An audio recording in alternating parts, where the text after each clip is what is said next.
नमस्कार. निवेदक विठ्ठल पवार या माझ्या युट्यूब चॅनलमध्ये आपल्या सर्वांचं मनापासून स्वागत.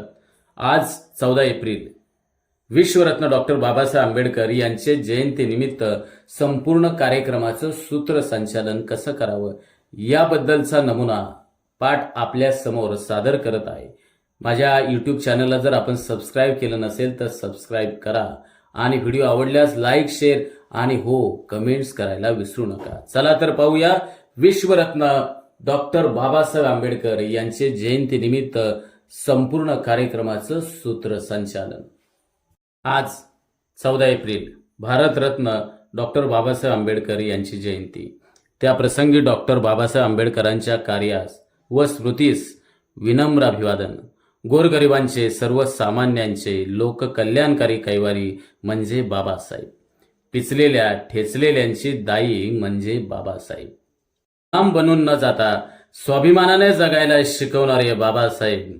भारतीय राज्यघटनेचे शिल्पकार म्हणजे बाबासाहेब. भारताच्या पावनभूमीवर देशासाठी व समाजासाठी अहोरात्र कार्य करून राष्ट्रनिष्ठा जोपासणाऱ्या महामानवांमध्ये डॉक्टर बाबासाहेब आंबेडकर यांचं नाव अग्रस्थानी घेतलं जातं. भारत देशाचा मान, भारत देशाचा अभिमान आणि भारत देशाचा स्वाभिमान असलेलं उत्तुंग व्यक्तिमत्व भारतरत्न डॉक्टर बाबासाहेब आंबेडकर यांचे जयंतीनिमित्त सर्व उपस्थित मान्यवरांचं मी निवेदक विठ्ठल पवार मनपूर्वक स्वागत करत आहे. ज्यांची अनमोल उपस्थिती लाभली आजच्या कार्यक्रमास स्वीकारून आमची विनंती आपण भूषवावे अध्यक्षस्थान. आजच्या कार्यक्रमास नेतृत्व तथा अध्यक्षस्थान टिंबटिंब यांनी स्वीकारावे अशी मी त्यांना विनंती करत आहे. दीप प्रज्वलन, प्रतिमा पूजन करत असताना सूत्रसंचालकाने त्या अगोदर असे निवेदन करावे. व्यासपीठावरील सर्व मान्यवर पाहुणे, कार्यक्रमाचे अध्यक्ष यांना मी विनंती करतो की त्यांनी दीप प्रज्वलन व प्रतिमा पूजन करावे. दीप प्रज्वलन करत असताना सूत्रसंचालकाने निवेदनामध्ये असे निवेदन करावे. सुमंगलक्षणी प्रकाशाने उजळल्या वाती मान्यवरांच्या शुभ हस्ते होत आहे दीप प्रज्वलन, होत आहे दीप प्रज्वलन. विश्वरत्न डॉक्टर बाबासाहेब आंबेडकर यांच्या प्रतिमेचं पूजन करताना निवेदकाने असे बोलावे.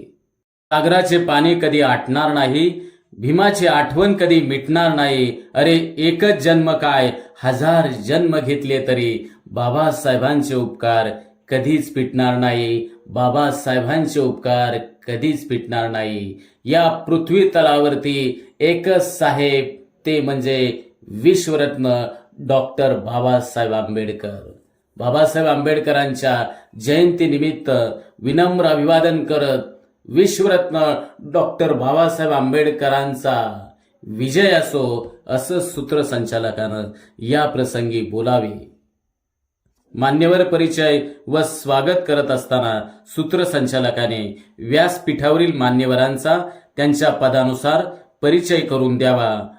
प्रथम कार्यक्रमाचे अध्यक्ष यांचा सन्मान संयोजकांचं नाव घेऊन यांच्या शुभहस्ते संपन्न होत आहे. याच पद्धतीनं उर्वरित प्रमुख पाहुणे मान्यवर यांचा सत्कार संयोजकांचं नाव घेऊन त्यांच्या शुभहस्ते संपन्न करावा. पाहुण्यांच्या आगमनाने कार्यक्रमाचे वातावरण झाले प्रफुल्लित. पाहुण्यांच्या आगमनाने कार्यक्रमाचे वातावरण झाले प्रफुल्लित. आदरभाव जपून आम्ही स्वागत करीतो मान्यवरांचे. असं स्वागत सत्कार करत असताना सूत्रसंचालकाने चारोळी आपल्या निवेदनामध्ये वापरावी. कार्यक्रमाचे प्रास्ताविक निवेदन करत असताना माणसाच्या जीवनात असते तरी काय, माणुसकीच्या कार्याने व्यापून जावे आपण सर्व, तसा कार्यक्रम दर्शवते उद्देश प्रास्ताविकाचे. आजच्या कार्यक्रमाचे प्रास्ताविक टिंबटिंब यांनी करावे अशी मी त्यांना विनंती करीत आहे. अशा रीतीनं सूत्रसंचालकाने प्रास्ताविकाचे सूत्रसंचालन करावे. प्रास्ताविक संपन्न झाल्यानंतर विद्यार्थी व शिक्षक किंवा कार्यक्रमाचे संयोजक यांची मनोगते, यांची भाषणे होतील. प्रास्ताविक झाल्यानंतर ही मनोगते, भाषणे सूत्रसंचालकाने संयोजकांना विश्वासात घेऊन त्यांची नावे क्रमाक्रमाने घ्यावीत. अध्यक्षीय मान्यवर भाषणे संयोजकांना विचारून सूत्रसंचालकाने मान्यवरांची भाषणे क्रमाक्रमाने त्यांचे नाव उल्लेखित करून त्यांची मनोगताबद्दलचं सूत्रसंचालन करावं. आणि आता आपण अध्यक्षीय भाषणाकडे वळतोय. कार्यक्रमाला मान्यवर आहेत खास सांगत आहे विचारांचे सार, त्यासाठी बहुमान आहे अध्यक्षीय मार्गदर्शनाचा. आजच्या कार्यक्रमाचे लाभलेले अध्यक्ष माननीय श्री टिंबटिंब यांना विनंती करतो, या कार्यक्रमाप्रसंगी अध्यक्षीय मनोगत व्यक्त करावे किंवा आपल्या सर्वांच्या आयुष्याला विचारांची दिशा दाखवण्यासाठी आजच्या कार्यक्रमाला लाभलेले अध्यक्ष टिंबटिंब यांना विनंती करतो की अध्यक्षीय मनोगत व्यक्त करावे. आभार प्रदर्शनाचं सूत्रसंचालन करताना निवेदकाने थेंबा थेंबाने नदी नाले तलाव भरतात, हाताहाताने कार्यक्रम फुलतो, जेथे जेथे आहेत कार्यक्रमाचे शिल्पकार, आता आपण मानले पाहिजेत त्यांचे आभार. माझे सहकारी माननीय श्री टिंबटिंब यांना विनंती करतो की या कार्यक्रमाप्रसंगी व्यासपीठावरील अध्यक्ष व मान्यवर आणि उपस्थितांचे आभार मानावेत. समारोपाचे सूत्रसंचालन करताना निवेदकाने असे निवेदन करावे, करून जीवाचे रान दिला सर्वांना समतेचा मान, अशी भीमरावांची शान लिहिले भारताचे संविधान. अशा विश्वरत्न डॉक्टर बाबासाहेब आंबेडकरांच्या प्रती कृतज्ञता व्यक्त करून विचारांची आदरांजली व्यक्त करत आहे. कार्यक्रमाची सांगता राष्ट्रगीताने होईल.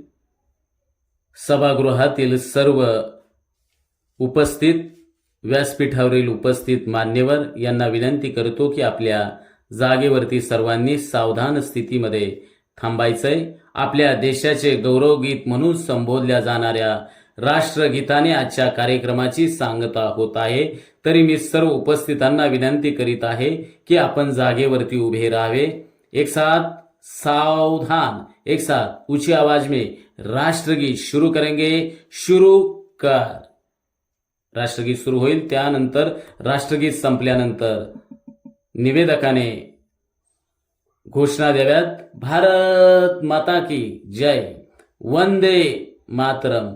भारतीय संविधानाचे शिल्पकार, राष्ट्र निर्माते, लोककल्याणदक्ष, महामानव, वंदनीय, महामयी, भारत रत्न डॉक्टर बाबासाहेब आंबेडकरांचा विजय असो, असं म्हणत कार्यक्रमाची सांगता करावी.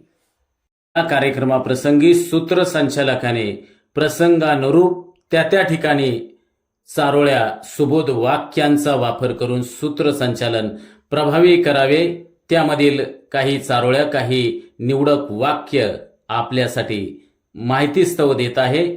माणसाला आपल्या दारिद्र्याची लाज वाटता कामा नये. लाज वाटलीच तरी ती फक्त आपल्या अंगी असलेल्या दुर्गुणांची वाटायला हवी. विश्वरत्न डॉक्टर बाबासाहेब आंबेडकर. दलितांची तलवार होऊन गेले, अन्यायाविरुद्ध प्रहार होऊन गेले, होते एक गरीबच पण या जगाचा कोहिनूर होऊन गेले. वर्गाच्या बाहेर बसून सुद्धा भारताचे संविधान लिहून गेले. नमन त्या पराक्रमाला, नमन त्या देशप्रेमाला, नमन त्या ज्ञानदेवतेला, नमन त्या महापुरुषाला, नमन अशा माझ्या आपल्या बाबासाहेबांना. शिल्पकार तुम्ही राज्यघटनेचे, पंडित तुम्ही कायद्याचे, प्रचारक तुम्ही समतेचे, भारत रत्न तुम्ही या भारत देशाचे. करुणी जीवाचे रान दिला सर्वांना समतेचा मान, अशी भीमरावांची शान भल्या भल्यांची झुकते मान. तसेच विश्वरत्न डॉक्टर बाबासाहेब आंबेडकरांच्या कार्याबद्दल सूत्रसंचालकाने कविता सादर केली, तरी देखील ती उत्कृष्टरित्या कविता देखील आपण सादर करावी. इतिहास आमचा आम्हाला सांगितला, आम्ही शूरवीरांची वंशज सुभेदार रामजी सपकाळांचे 14वे रत्न डॉक्टर भीमराव आंबेडकर. दाविले आम्हा जे कधी माहीत नव्हते, तथागत बुद्ध कबीर आणि महात्मा फुले ते फक्त डॉक्टर बाबासाहेब आंबेडकर यांनाच माहीत होते. लेखणी बाबांची एवढी धारदार होती, मनुवादावर त्यांच्या विचार वाईटांवर लेखणी बाबांची प्रहार करत होती. त्या गुलामगिरीचा बाबांनी नायनाट केला. लिहून भारताचे संविधान असे बाबांनी भारताचा कायापालट केला. इतिहास आमचा आम्हाला सांगितला, आम्ही शूरवीरांचे वंशज सुभेदार रामजी सपकाळांचे 14वे रत्न डॉक्टर भीमराव आंबेडकर, डॉक्टर भीमराव आंबेडकर. अशा रीतीनं पॅन्थर कवी किरण यांच्या अशा कविता आपण सादर करू शकता.